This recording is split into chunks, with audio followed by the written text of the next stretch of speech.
Episode 33.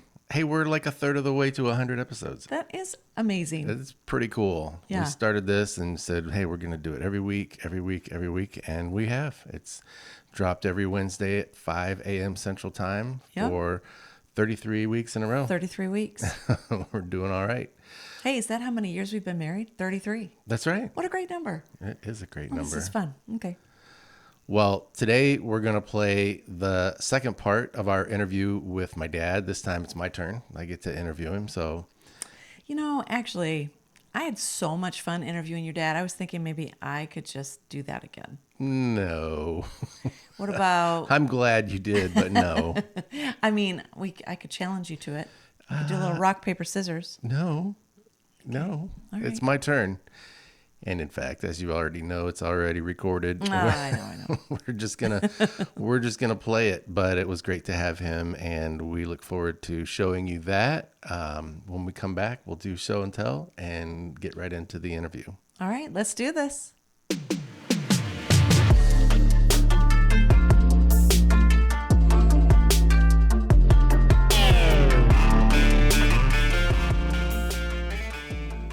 Well, I am really excited to play the interview with my father.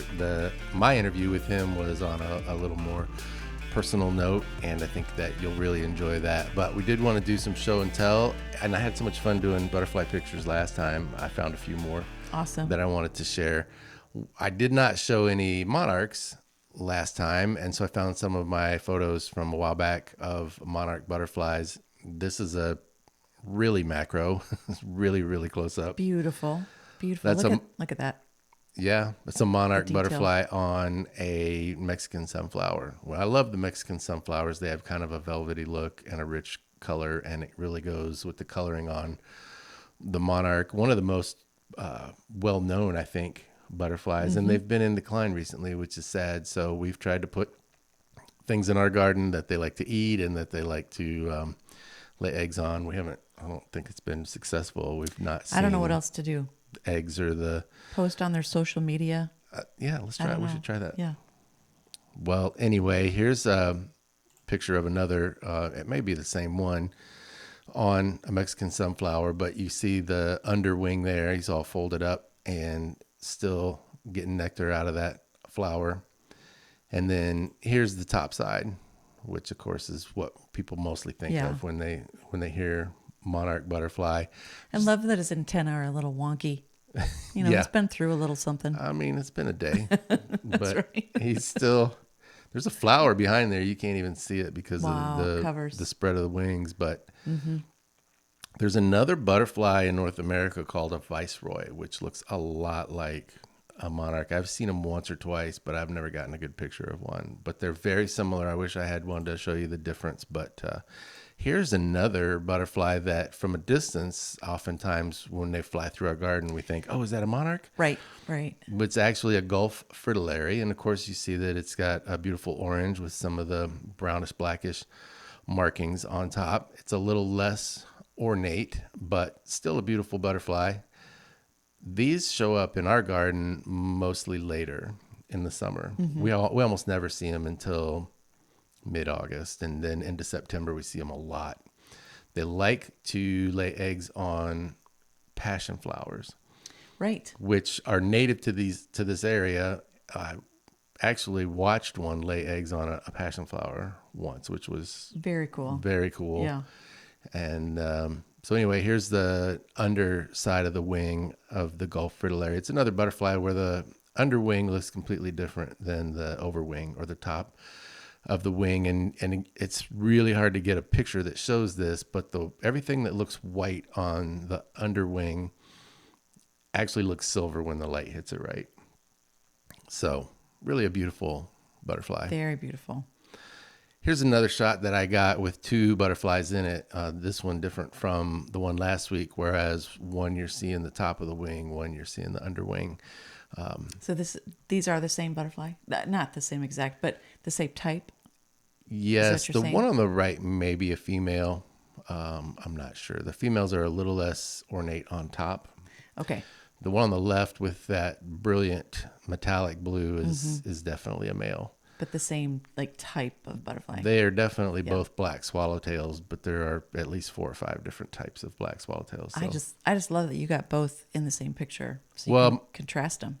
I always like to try to find a way to get them in focus while they're flying, which is very, very hard to do. Right. So that's not perfect, but I'm happy with that one. And the shimmer on the wings, it does show up there. incredible. It doesn't always show up in still photos, but yeah. Here's another black swallowtail. This one is called a giant swallowtail. Gorgeous. And it is a little bit bigger than any of the others, but not by a lot. I was surprised when I realized that was actually the name of it. But somebody thought, well, we have to delineate it, and it's bigger. So that's got cool markings on it. And then here's a giant from the bottom. It looks quite a bit different. Yeah, so different. A lot of yellow under there, and of course the underwing is in kind of the shadow, but still a pretty good shot, I thought. Beautiful picture. They all love the zinnias. Yeah, they do. There's also a type of butterfly called a lady, and there are a couple different types of ladies. Okay. This is a painted lady, and so it's got orange and brown. There are so many butterflies that have some combination of orange and brown, but this is a painted lady, again on a zinnia, because they all love the zinnias. Yeah. And then this one is one that you may have seen. These guys are teeny tiny. So this is a type of black-eyed Susan that doesn't have super big flowers. And then you can see how big the center of the flower looks next to the butterfly. This is called an eastern tailed blue. So He's cute. some of the names are, named after a person or whatever, but some of them are just really on the nose with the way the butterfly looks. Well, look at his antenna. They look a little variegated. Yeah. That's really, really neat detail. It's pretty cool. And you can see his proboscis there going down, trying to get stuff out of the center of the flower. If you have to look kind of close, especially if you look on the right wing, which shows the top, the real pretty blue part, at the very back of the wing, you can see a tiny little tail. The tails on these are, even though they're small butterflies, even proportionally, the tails are very small. They're tiny, yeah. And there's a little bit of orange on that blue on the edge of the wing near the tail, but it's an eastern tailed blue butterfly. He's adorable. Yeah, pretty cool. Not one you see a whole lot in pictures.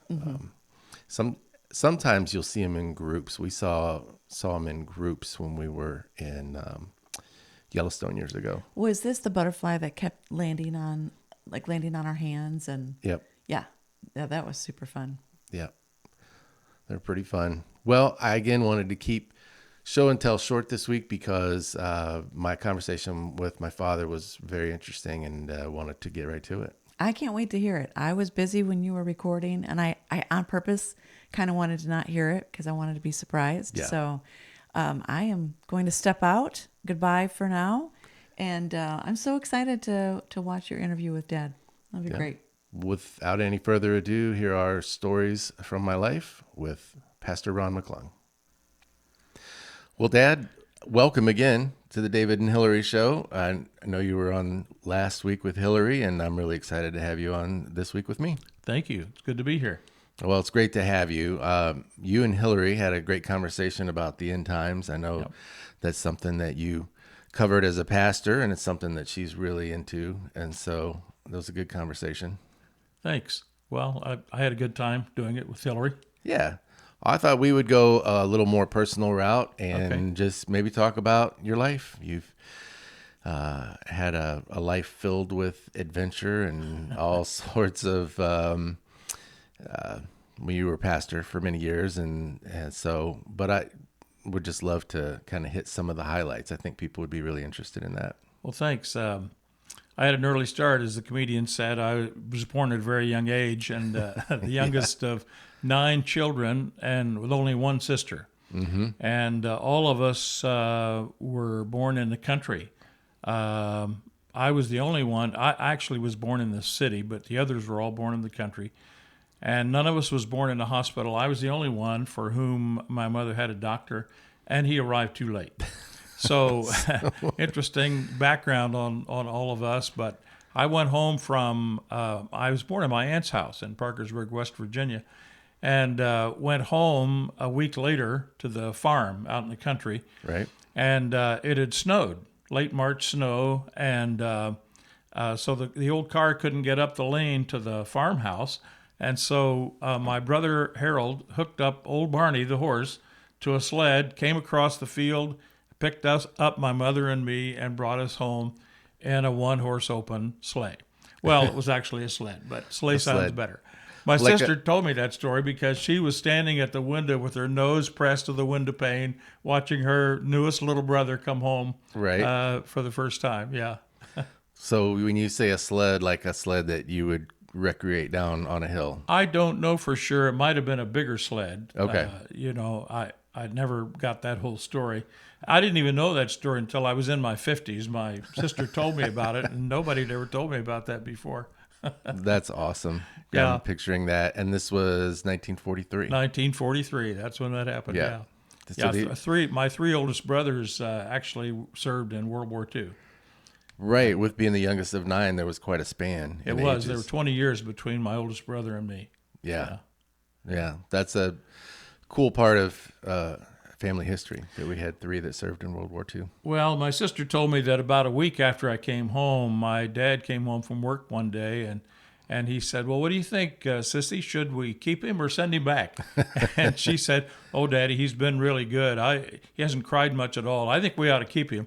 So I guess I have my sister to thank for the fact that I stayed in the family. Yeah, we're all thankful for that. Yeah. Well, I mentioned that you were a minister, and we're going to circle back to that in a little bit. But before that, I seem to remember a story about you singing Elvis songs in a bar before you were old enough to be in a bar. I got to hear more about that. That's true. Well, actually, when I was in the 8th grade, our school had a talent show, and I was a big Elvis Presley fan, so I put on my coolest looking shirt and slicked my hair back, and I had a lot of hair in those days. And my brother Delbert actually was off stage playing his guitar, and I was strumming along. I had a guitar, but I wasn't actually playing it because I didn't know how to play a guitar. But he was a great guitarist, and but I sang, and of course the girls in the audience went appropriately wild, There you and go. it was a lot of fun. I did it again in the 9th grade. I was in high school then, but at a talent show, and then later on, my brothers had a kind of a country western band and played for square dances, and they took me along, and in between the square dances, sometimes I would sing songs that were popular in that day, Elvis songs and other songs that were popular in that day. Yeah. Fortunately, I grew out of that. Well, that sounds like a fun story, though. So tell us a little bit about your conversion experience. Well, I had gone to church when I was a child and was very sincere. And I think it seems to me, I remember going forward at about the age of 5, but I really made a strong commitment to the Lord when I was 15. Mm-hmm. I had gone to a church camp, and the minister gave an invitation, and at the end of the invitation, I went forward and gave my heart to the Lord, and changed my whole life. It's never been the same since then. Not that I've been perfect, far from it, but that was a commitment that began and has continued to this day. So I'm very grateful for that. Within a couple of years after my commitment to Christ, I felt called to ministry. So I went away to a small Bible college in Frankfort, Indiana, and studied for the ministry. It was a school that specialized in training ministers and missionaries, and I took the 5-year course, which was a couple of years of general topics, and then 3 years of intensive Bible and religion and theology. Right. Graduated with a degree in religion and began my pastoral work. It was there while I was in college that I met my wife-to-be. Mm-hmm. I knew her father. Joseph C. Brown, he was pastor of the church of our denomination that was closest to the college. Right. Some of us called it the college church, although I'm not sure it actually had that name. But I was standing in his front yard talking to him one day, and Carol came home from teaching school, elementary school, and he introduced us, and from there, as they say, the rest is history.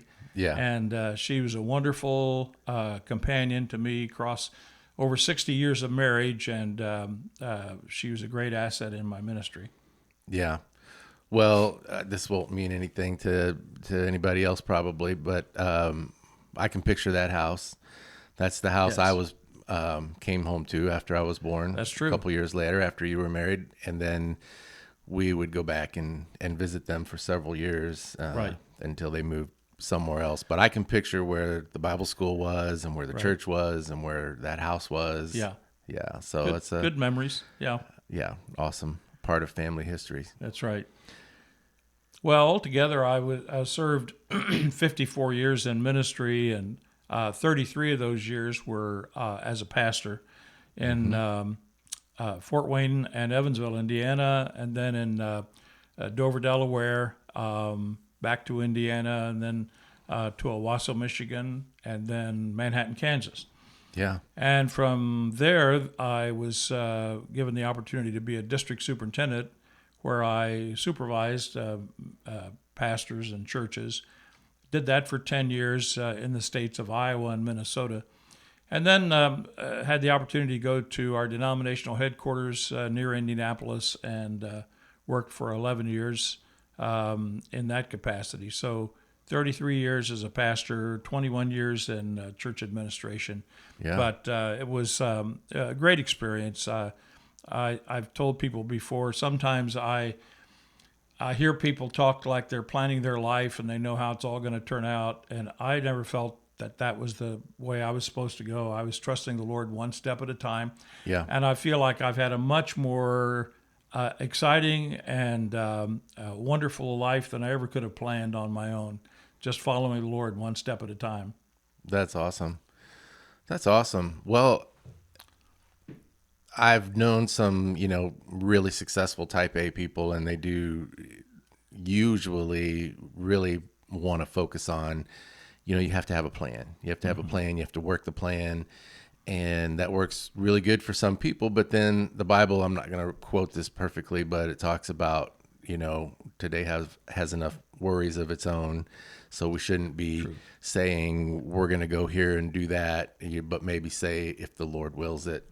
True. And so that I don't want to call it a conflict, but the difference between saying I have to plan out every part of my life and then what you're saying is that you really kind of just let the Lord lead you. And I did. It doesn't mean I didn't have goals and didn't try hard to do my best. And at each of my churches I pastored, for instance, I always wanted them to grow, and by and large they did. And we were always striving to reach more people. And so it isn't that we didn't plan or have goals, but right. always, anytime there was a decision to be made about what's next in my life, I felt I tried to seek the Lord's direction.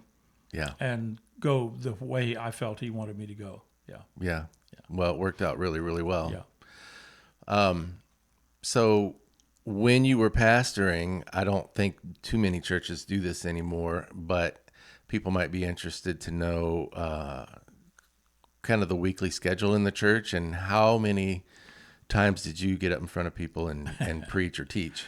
Well, in those early days, probably the first 25 plus years of pastoral ministry, I had 3 preparations a week. I spoke on Sunday morning, spoke on Sunday evening, and a Bible study on Wednesday night. So there was a lot of time spent in the study preparing messages and Bible studies and doing that, along with the hospital calling, counseling, other things that pastors do. The joke is that anybody can be a pastor. You just work one day a week, but it's far from that. If you do the job you're supposed to do, it's certainly a job to keep you busy. Yeah, and just to put that into context a little bit, it's not like you went to Bible school and then you just got up on Sunday and winged it because I have all this knowledge. I'll just talk. Yeah, Bible college was a great foundation, but any college, any degree, you don't learn everything you need to know to have a career. Yeah. That gets you started. And I think one of the things that employers want to know is, do you have enough discipline to finish college, Right. or trade school, or whatever path you choose to take? But then it's better if you can be a lifelong learner. Sure. And that's what I've tried to do. I keep learning. I keep reading. Even today, even though I'm retired, from a full-time job, I keep reading and thinking and praying, and just I don't ever want people to say, well, you should have seen him when he was in his prime. Yeah. Anytime I have an opportunity to serve, I want to do it with excellence. Yeah. Well, I'll brag on you. You spoke somewhere recently. You were telling me that a gentleman came up who hadn't seen you in a while, but used to be a member at one of your previous churches, and he told you still got it. That was very kind for him to say that. Yeah. That's awesome. Well, I don't want to belabor the point, but and I'm gonna put you on the spot because we didn't put this in the notes, but how many words, or could you qualify, like when you would do a sermon, just to give people an idea how much work went into that? Yeah, if you write out a sermon the way I did it, it would be 3,000 to 4,000 words probably to be able to speak 20 to 30 minutes. Yeah. So that's about what it was. So students that would come to our church on the weekends and complain about having to write a term paper for the end of the course of 2,000 words, I said, well, get used to it, because when you're a pastor, you can do at least 3 of those a week. Yeah. A week. Every week. That's right. And you're not just writing it and turning it in, you're Yes. writing it, and then you're getting up in front of people and giving it in an interesting way that holds their attention. Hopefully. And right. Well, you did, because I sat in a lot of those. And one of the things that I always loved about being in your church, of course, all those years growing up, was that you were really great at taking the Word of God and making it relevant and helping people understand, well, this is, the Old Testament is several thousand years ago, and the New Testament was written 2,000 years ago, and we have all these stories, we have teachings of Christ. Well, how do I, in the 1960s, 70s, 80s, all the way up until now, how do I take that and apply it to my life today? What does that mean for me? And I felt like whenever I sat in church with one of your sermons or one of your Bible studies, that you did a great job of making it relatable and making the Bible come alive and helping people to see how do I make this personal to me. Well, thank you. That's very kind of you to say, and I'm glad we have a recording of this for posterity. Yeah. Well, it's true. Another thing that you did quite a bit through the years was to take mission trips, and I would love to hear you talk some about that. Yeah, I did. I had 11 mission trips altogether, and 8 of those were to Pakistan. Just a very unique opportunity opened up. I was invited in 1996 to go to Pakistan. Mm-hmm. We had several churches there from our denomination, and not too many people from North America had gone there at that time. Yeah. So I went, and also went to India. We have some churches in India. But in Pakistan, I just developed a unique relationship with the leaders there, and they invited me to come back on multiple occasions and teach the pastors. And some of those trips, I took pastors with me, gave them the experience of being in a cross-cultural situation. But I loved it. The pastors were so attentive and so eager to learn, and it was just a joy to teach them, even though it all had to be done through an interpreter. Yeah. And you just never know exactly what you're going to run into, and you hope the interpreter is relating what you said, and Right. and I always felt that ours did, and because I had good response. One unique experience that happened after I was teaching one day is one of the pastors stood and asked the question, who killed Jesus? I had not been teaching on the crucifixion. I hadn't been speaking anything at all about that. So the question came seemingly out of the blue. Right. And I'd been there enough times by that time that I knew all the pastors, at least by their face. I didn't know the names, but I knew recognized. I didn't recognize this man. He was a plant. Well, you just wonder if that's the case. And I thought, what's really going on here? I mean, I know the answer to the question, who killed Jesus? But I thought, this is a Muslim country, Pakistan. Yep. And I know they have no love for the Jews. Right. Are they trying to get me to say something about the Jews that would agree or disagree with their opinions? And so I was uncomfortable with that. Yeah. So instead of answering that question directly, a flash of insight came. I assume it was from the Lord, and I just said, I did. Who killed Jesus? I did. I did. Yeah. And my interpreter turned and looked at me because he didn't know what I meant when I said that. And then he told me later, he said, I saw tears in your eyes, and I knew you were sincere. Yeah. And then it dawned on me what you meant. Yeah. And, it was one of those spontaneous things that you can't plan. Yeah. And God used that because he told me later, over a number of years, people would remind him of that incident. And I think God used it to make an impact, to show that we all have to bear some degree of responsibility for the fact that Jesus died on the cross for our sins. That's right. So, but yeah, great experiences going overseas. Yeah. Yeah. Well, let's talk about that just a little bit more. So I know you well enough to know that you would not want to put yourself in danger, but also at the same time, you're not really political when it comes to scripture. Right. And so you kind of explained it there just at the end, but you could say the Romans killed Jesus. Yes. You could say the Jewish leaders killed Jesus. Yes, you could. Yeah. So there's multiple answers you could argue are accurate answers to that. Right. I would say the accurate answer is that the Jewish leaders pressed Pilate and the Romans to carry out the execution. Yeah. And so there's plenty of blame to go around. But ultimately, Jesus died for me and That's for right. you and for the whole world, So For each of us individually. that's right. That's Yeah. right. Yeah. Well, that's awesome. You did many different jobs similarly, but different jobs in different states. But there was another aspect of your career that you did quite a bit, and that was writing. Tell us something about that. Yeah, I've always loved writing, even from the time I was a child. And when I was pastoring in Owasso, Michigan, I thought, I've never seen anything in the newspaper, of a devotional nature. But I'd seen other newspapers where things like that appeared. So I went to the local newspaper and offered to write a series of brief articles for Advent leading up to Christmas, 1987. After Christmas, I went back and said, I enjoyed doing this. I'd be glad to do it all the time if you're interested. Yep. So I did. And that now, almost 38 years later, I'm still doing it. I've written a weekly article for the past 38 years that still appears in that newspaper. And I send That's it awesome. out by email to many of my friends who aren't close enough to get that newspaper.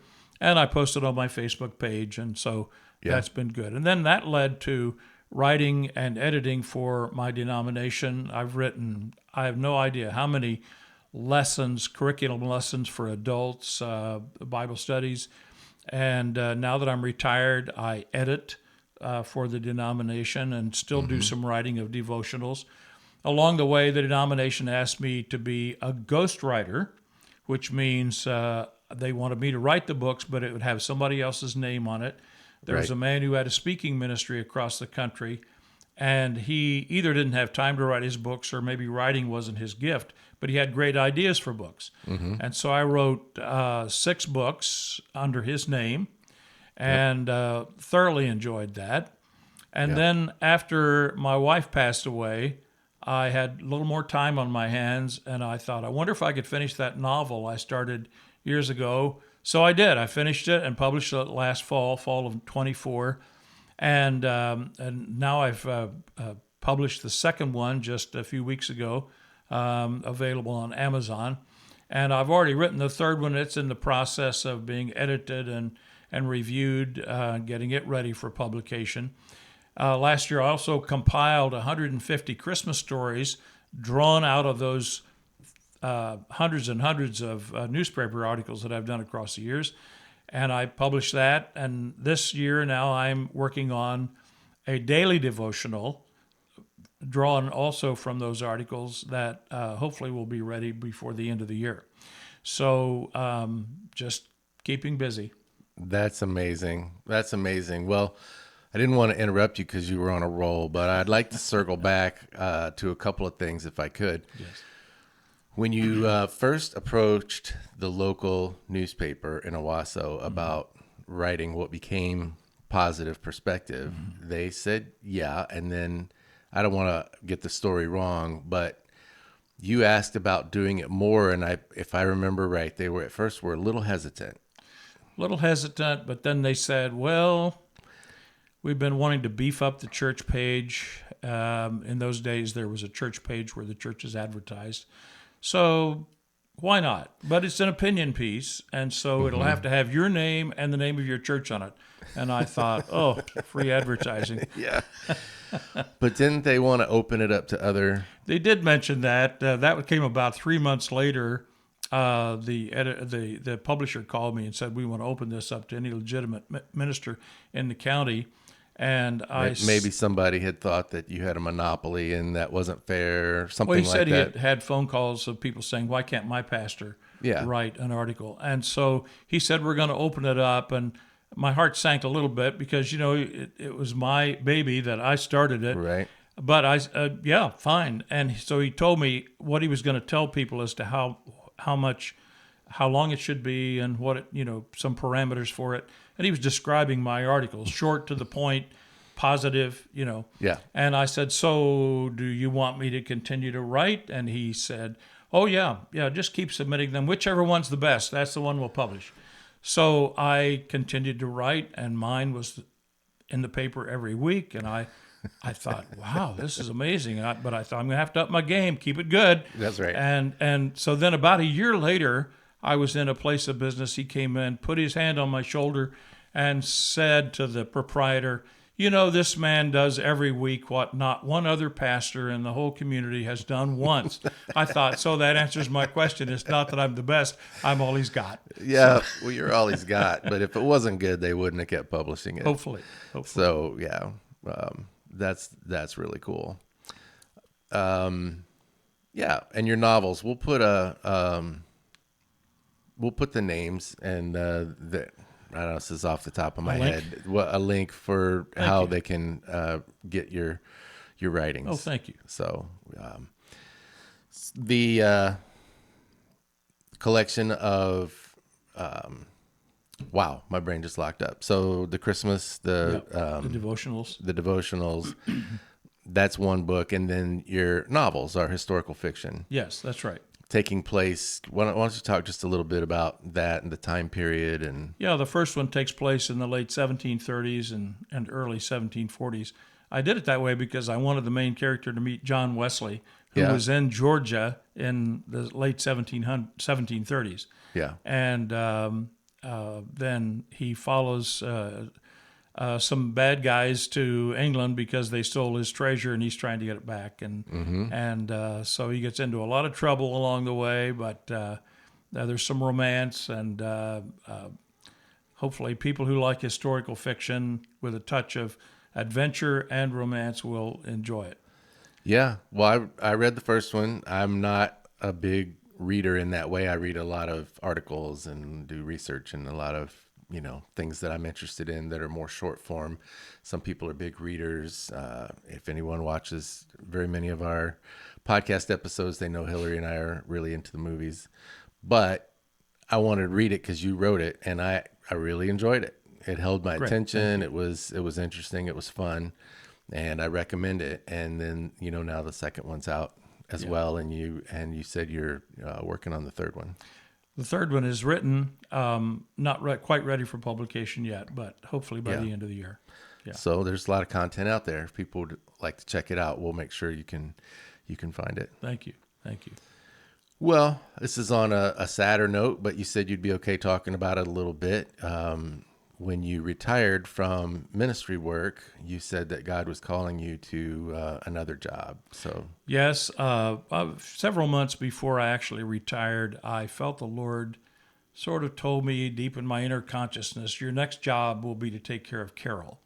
Carol was my wife of over 60 years, and I just thought that meant I'm going to have to help out more around the house. She had begun having some mobility issues, but I thought I'm just going to have to help her, and never dreaming that in June of 2022 she'd have a stroke. yeah, And then she spent 100 days in a nursing home, and then when we brought her home, I was her caregiver for 10 months before she got sick again, had to go back into the hospital, and then ultimately passed away. But she had a stroke that affected the left side of her body, did not affect her mind. She was very sharp, very keen, right up to the end. But it affected her ability to move. She couldn't stand alone. And so, and certainly couldn't walk. But the nursing home therapists taught me how to move her safely from her bed to her wheelchair, from the wheelchair to the love seat, and so forth, so that I could take care of her at home. And that was a great privilege. I would do it again, but I, on the other hand, do not wish her to come back from heaven, because she's not limited there like she was here. that's right. Yeah. That's right. But I'm so grateful, because I often said, I even told her, she was a wonderful wife and lover and companion and friend and helpmate. She was all those things. Well, she was an amazing woman. I've always said that my parents are two of the most amazing people God ever created, and I'm very thankful to have you both as my parents. And so we miss Mom, of course, but thank you for sharing that. This has been really great. I've enjoyed it.